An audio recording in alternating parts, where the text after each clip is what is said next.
तो hello anime lovers, आज के इस वीडियो में हम सोलो लेवलिंग सीजन 3 का एपिसोड 3 कवर करने वाले हैं। अगर आपने अभी तक सीजन 3 का फर्स्ट एंड सेकंड एपिसोड नहीं देखा है तो पहले जाके वो देख लो, मेरे चैनल के प्लेलिस्ट में मिल जाएगा या फिर इस वीडियो के डिस्क्रिप्शन में भी मिल जाएगा। तो फटाफट से लाइक सब्सक्राइब भी कर लो आप। और अब चलो स्टार्ट करते हैं बिना किसी देरी के।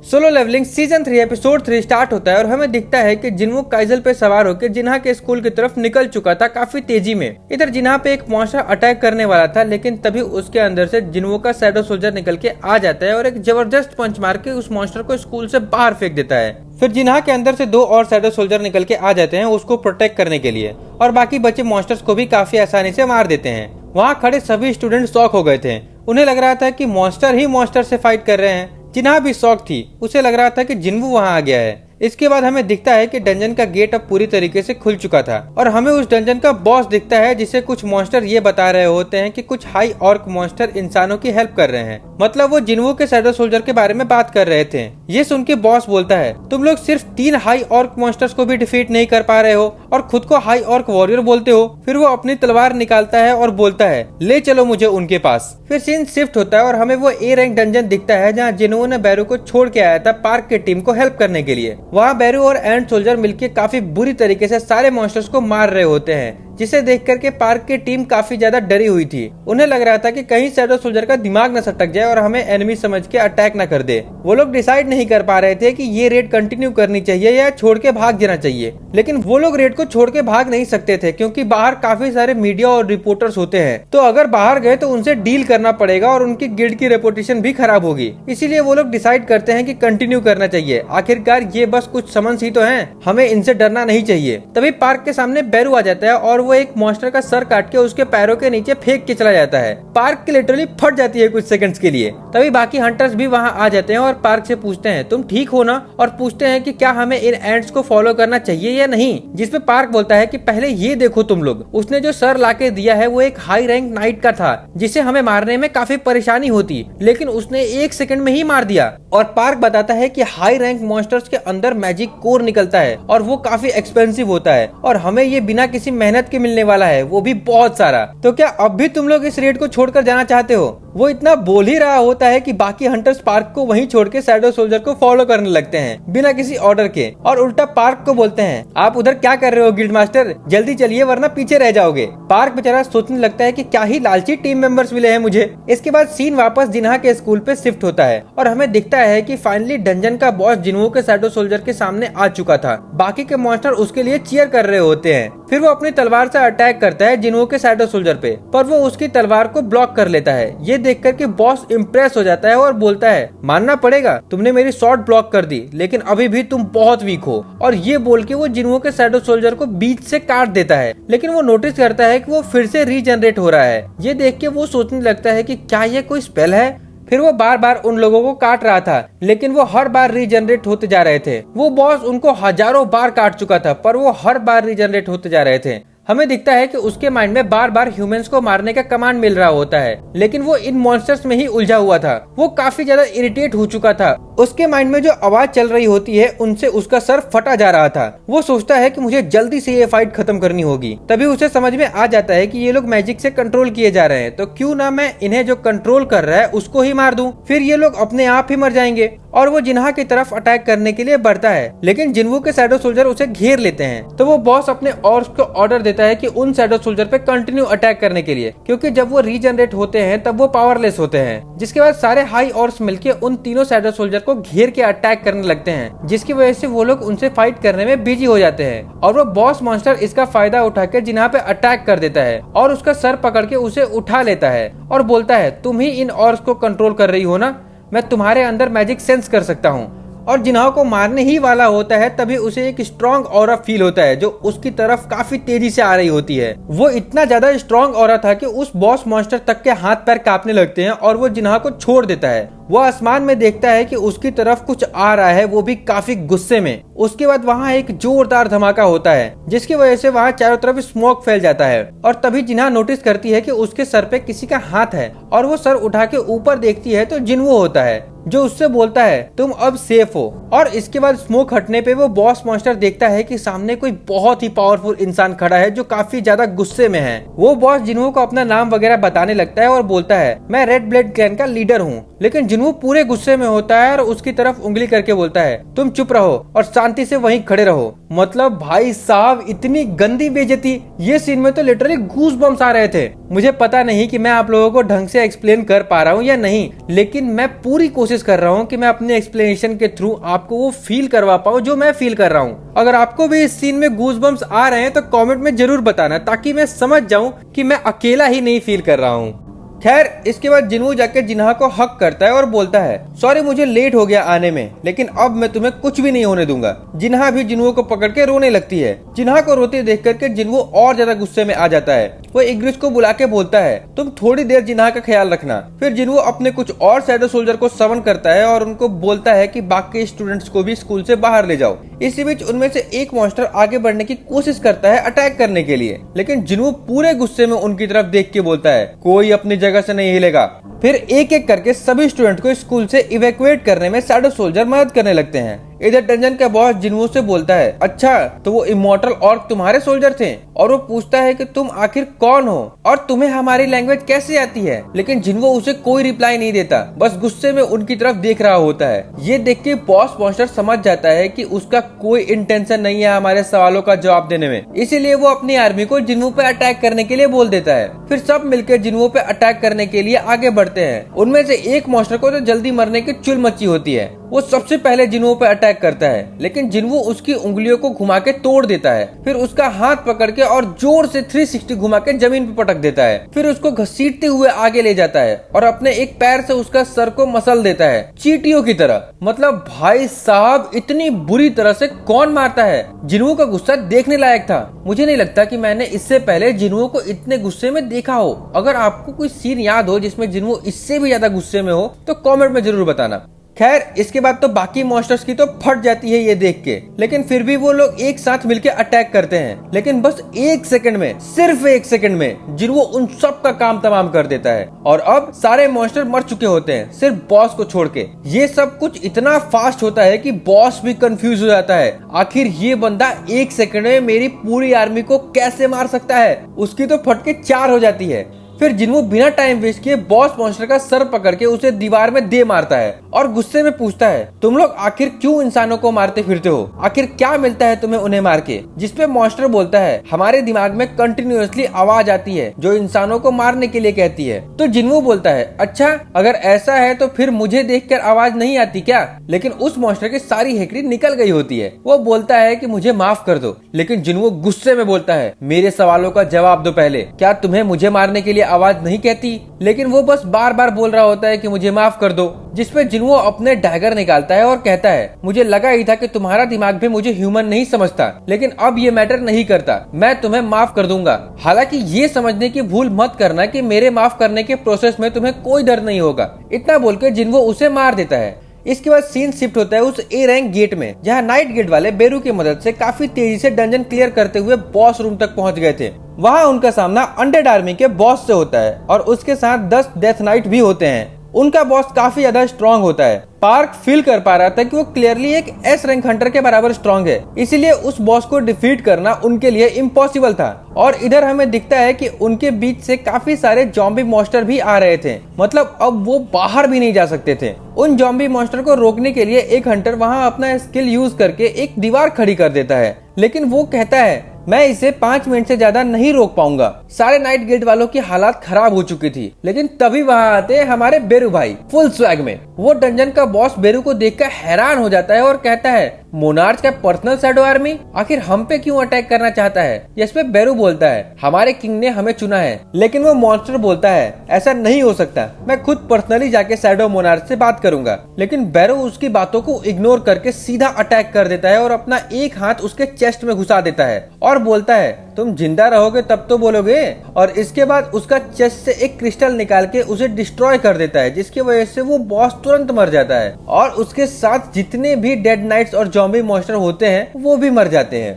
ये सब देख करके नाइट गिल्ड वाले भी शॉक हो गए थे। उन्हें विश्वास नहीं हो रहा था कि बेरू ने सिर्फ एक अटैक से इतना पावरफुल बॉस को डिफीट कर दिया। पार्क भी बोल रहा होता है कि मुझे पता था कि वो स्ट्रांग है, लेकिन इतना ज्यादा स्ट्रांग है ये नहीं पता था। अगर ऐसा है तो हंटर जिन्वो को डंजन के अंदर जाने की जरूरत भी नहीं पड़ेगी, उसके समन्स ही अकेले डंजन को क्लियर कर देंगे। पार्क सोच रहा होता है कि इन स्ट्रांग समन्स को कंट्रोल करने के लिए काफी ज्यादा माना लगती होगी, और जिन्वो के पास तो पूरी आर्मी है, इसका मतलब वो अकेला ही हमारे कंट्री के बड़े बड़े गिल्ड से भी ज्यादा स्ट्रांग है। तभी पार्क को एक आइडिया आता है। वो अपने मैनेजर को बोलता है, हमें हंटर जिन्वो के गिल्ड के साथ अलायंस के लिए हाथ बढ़ाना चाहिए, क्योंकि जिन्वो को हमारे गिल्ड की जरूरत है। लेकिन उसका मैनेजर कंफ्यूज हो जाता है और बोलता है, आज के रेड में जो हुआ उसे देख के आपको सच में लगता है कि हंटर जिन्वो को हमारे गिल्ड की जरूरत है? जिसपे पार्क बोलता है, लगता है तुम लॉ भूल गए हो। किसी भी डंजन में एंट्री करने के लिए मिनिमम 10 हंटर की टीम चाहिए और समन्स को हंटर में काउंट नहीं कर सकते, जिसका मतलब जिन्वो को मैन पावर की जरूरत है, जो हम लोग प्रोवाइड करेंगे, जिससे हमें ना फाइट करना होगा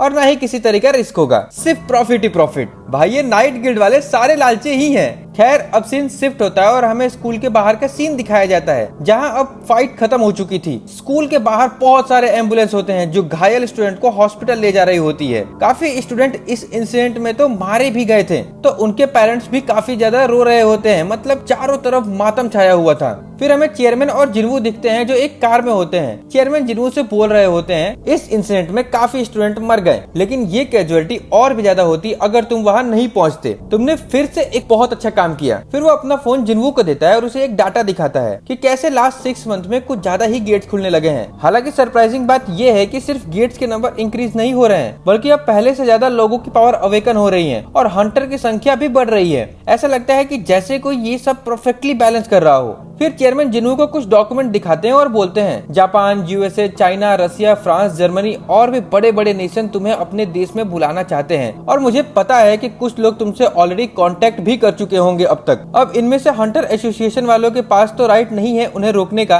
लेकिन क्या तुम प्लीज मुझे इतना बता सकते हो कि तुम साउथ कोरिया को छोड़ के तो नहीं जाओगे? क्योंकि तुम जैसे टैलेंटेड हंटर को साउथ कोरिया लूज नहीं कर सकता। हमारे पास वैसे ही हंटर्स की कमी है और अब तो गेट्स भी पहले से ज्यादा खुलने लगे हैं। इस पे जिन्वो बोलता है, ठीक है, लेकिन मेरी एक कंडीशन है, क्या आप मुझे हाई रैंक डंजन गेट्स में अकेले जाने की परमिशन दोगे? जिसपे चेयरमैन शॉक हो जाता है और बोलता है, तुम चाहते हो कि किसी भी डंजन में एंट्री करने के लिए मिनिमम बंदों की रिक्वायरमेंट हटा दो सिर्फ तुम्हारे लिए? जिन्वो बोलता है, हाँ, क्या ये पॉसिबल हो सकता है? जिसपे चेयरमैन बोलता है, ये इम्पॉसिबल भी नहीं है, मुझे बस थोड़ा टाइम दो तुम। उसके बाद जिन्वो कार से निकल के चला जाता है। इधर हमें जिन्वो दिखाई देता है जो ए रैंक हंटर से कॉल पे बात कर रहा होता है और उसे आज इन गिल्ड में ज्वाइन करने के लिए बोल रहा था। वो हंटर एक्चुअली जिन्हो की कजन होती है और वो एक सेलिब्रिटी थी और बहुत पॉपुलर थी, इसीलिए उसे डंजन रेड्स में कोई इंटरेस्ट नहीं था। फिर भी जिन्हो बोलता है, एक बार तुम हमारे ऑफिस में आके हमारे गिल्ड मास्टर से बात कर लो बस। इसके बाद वो ऑफिस में आ जाती है और जिन्हो उसे जिन्वो से मिलवाता है। इसके बाद वो शॉक हो जाती है और बोलने लगती है कि तुमने पहले क्यों नहीं बताया कि ये हंटर सिंह जिन्वो का गिल्ड है? मुझे विश्वास नहीं हो रहा है कि मेरे सामने हंटर जिन्वो है।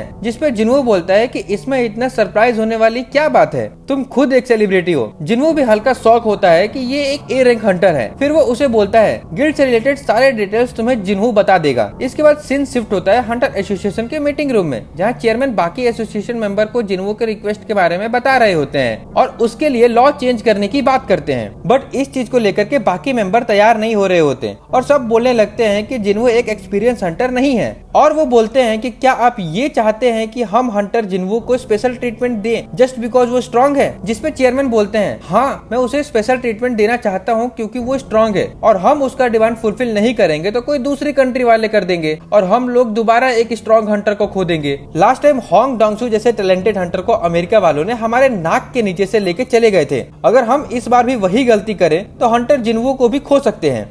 इसके बाद अब सीन शिफ्ट होता है और हमें जिन्वो और जिन्हो दिखाई देते हैं जो कि एक गेट के अंदर जाने की तैयारी कर रहे होते हैं। उनके साथ कोई और नहीं होता, बस कुछ शैडो सोल्जर होते हैं। इसका मतलब था कि जिन्वो को अब अकेले रेड में जाने की परमिशन मिल गई थी। वहाँ पे चेयरमैन का मैनेजर जिनचुल भी होता है जो कि उन सब शैडो सोल्जर का माना नाप रहा होता है और उसे पता चलता है कि उसके सारे शैडो सोल्जर बी रैंक या उससे ऊपर हैं, जो कि किसी भी रेड में एंट्री करने की रिक्वायरमेंट को इजीली फुलफिल कर रहे थे। फिर हमें पता चलता है कि रेड में जिनचुल भी उनके साथ जाने वाला था, क्योंकि ये चेयरमैन का ऑर्डर था। वो ये कंफर्म करना चाहता था कि जिन्हू का रेड सच में सेफ होता है और क्या उसे किसी हंटर की सच में जरूरत नहीं है, मतलब क्या वो अकेले ही काफी है या नहीं। जिन्हू बोलता है ठीक है, मुझे कोई दिक्कत नहीं है। फिर हमें कुछ टाइम बाद डंजन के अंदर का सीन दिखाया जाता है, जहाँ जिनचुल अंदर की फाइट देख करके हक्का बक्का रह जाता है। उसका दिमाग प्रोसेस नहीं कर पा रहा था कि ये सब चीजें पॉसिबल कैसे हैं, आखिर कोई इतना स्ट्रॉन्ग कैसे हो सकता है। और ये सब वो जिन्हू के शैडो सोल्जर को फाइट करते हुए देख रहा होता है। जिन्हू ने तो अब तक कुछ भी नहीं किया था,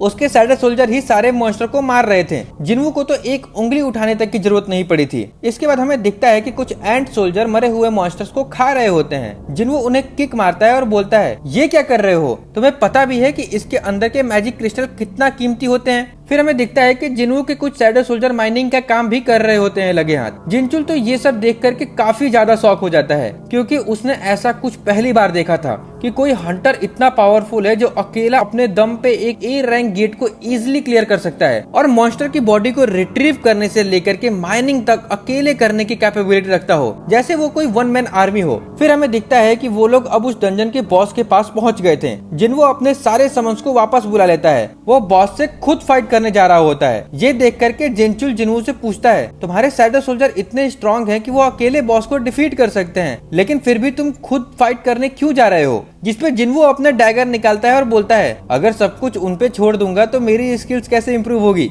फिर वो आगे बढ़ता है और अपने एक ही अटैक में उस बॉस को डिफीट कर देता है, जिसके बाद जिन्हू का लेवल वगैरह बढ़ता है और कुछ स्किल्स भी अपग्रेड हो जाती हैं। जैसे अब शैडो एक्सचेंज वाला स्किल का काउंटडाउन 3 घंटे से घट करके 2 घंटे हो गया था। फिर जिन्हू उस बॉस को अराइज बोलता है और उसका शैडो एक्सट्रैक्ट कर लेता है। वो नोटिस करता है कि उसका रैंक इलाइट नाइट होता है, मतलब टस्क के जैसा, लेकिन उसका लेवल 13 होता है, तो इसका मतलब वो टस्क से थोड़ा स्ट्रॉन्ग था। वो ये भी नोटिस करता है कि उसका साइज छोटा हो गया है शैडो बनने के बाद, जो कि पहले कभी नहीं हुआ था। फिर वो उसका नाम जीमा रखता है और फिर उस डंजन से निकलने की तैयारी करने लगता है। इसके बाद हमें दिखता है कि गेट के बाहर बहुत सारे मीडिया वाले होते हैं। वो लोग देखते हैं कि गेट से कोई मॉन्स्टर बाहर आ रहा है। हमें दिखता है कि वो और कोई नहीं टस्क होता है, जो कि उस डंजन के बॉस मॉन्स्टर की डेड बॉडी लेकर के आ रहा होता है। लेकिन जैसे ही वो बाहर आता है मीडिया वाले फोटो लेना शुरू कर देते हैं और टस्क भी स्माइल करके पोज वगैरह देने लगता है। इसके बाद हमें दिखता है कि जिनचुल ये सारी रिपोर्ट जाके चेयरमैन को दे रहा होता है। उसकी हालत पूरी खराब हो चुकी थी, मतलब उसने एक दिन में इतना सब कुछ देख लिया था जो आज तक उसने अपनी पूरी जिंदगी में नहीं देखा था। चेयरमैन भी शॉक हो जाते हैं ये सुन के और बोलते हैं मैं समझ सकता हूँ तुम्हारा लेवल का कोई हंटर भी ये सब देख के सरप्राइज ही होता। इस पे जिनचुल बोलता है सर, मैंने जो अभी अभी देखा है वो रेड नहीं था, बल्कि वो एक वन साइडेड स्लॉटर था। किसी भी मॉन्स्टर को अटैक छोड़ो, एक उंगली उठाने का भी मौका नहीं दिया जा रहा था। इतना स्ट्रॉन्ग है जिन्हू और उसकी आर्मी। चेयरमैन बोलता है ठीक है, कोई बात नहीं, तुम रेस्ट करो जाके पहले। फिर हमें दिखता है कि चेयरमैन भी स्माइल कर रहे होते हैं जिन्हू के बारे में सोच के कि हमारा डिसीजन गलत नहीं था। जिन्हू खुद में ही एक गिल्ड है और वो सोच रहे होते हैं कि अब बहुत जल्दी वो कोरिया नहीं वर्ल्ड का नंबर 1 हंटर बन सकता है। तभी सीन शिफ्ट होता है जापान के टोक्यो में, जहाँ सभी लोग आसमान की तरफ देख रहे होते हैं और हमें दिखता है कि आसमान में एक बहुत ही ज्यादा बड़ा गेट ओपन हुआ है अभी अभी, जो कि पूरे टोक्यो को घेर रखा है। आज तक इतना बड़ा गेट किसी ने नहीं देखा था। सब लोग बातें कर रहे होते हैं कि क्या ये सच में कोई गेट है या दुनिया का अंत। और इसी के साथ ये एपिसोड यहीं पे खत्म हो जाता है। वैसे आज का एपिसोड थोड़ा लंबा बनाया है, ज्यादा डिटेल्स में कवर किया है। अगर आपको मजा आया और आप चाहते हो कि इसी तरह एक्सप्लेन करूं तो कमेंट में जरूर बताना, या फिर अगर आपको पसंद नहीं आया हो तो वो भी बताना। मैं हर एक कमेंट पढ़ता हूं। और अब चलते हैं आज के सवाल की तरफ। जो सबसे पहले सही जवाब देगा उसका कमेंट पिन कर दूंगा और नेक्स्ट वीडियो में शाउट आउट भी दूंगा। लेकिन शाउट आउट सिर्फ उसी को मिलेगा जो सब्सक्राइब किया होगा, तो मेक श्योर कि आप भी सब्सक्राइब कर लो। बट उससे पहले जो लास्ट वीडियो में हमने सवाल पूछा था उसका सही जवाब जनरल रैंक था, जिसका सबसे पहले सही जवाब अर्णव भाई ने दिया था। तो big shout out to you भाई, और ढेर सारा प्यार। बस इसी तरह सपोर्ट करते रहो। और अब चलते हैं आज के सवाल की तरफ, जो कि इसी वीडियो से होने वाला है। जिन्हू ने जो डंजन क्लियर किया था और उसके बॉस का शैडो एक्सट्रैक्ट किया था, तो शैडो एक्सट्रैक्ट करने के बाद उसका नाम क्या रखा था? जवाब कमेंट में फटाफट लिख दो। और आज के लिए बस इतना ही। अगर वीडियो जरा भी अच्छा लगा हो तो लाइक कर देना। इस वीडियो पे 4 के लाइक का गोल है। और इसी तरीके एनिमे एक्सप्लेनेशन के लिए सब्सक्राइब भी कर लो। हम और भी नए नए एक्सप्लेनेशन वीडियो लाने वाले हैं। तब तक के लिए मिलते हैं नेक्स्ट वीडियो में। Bye bye.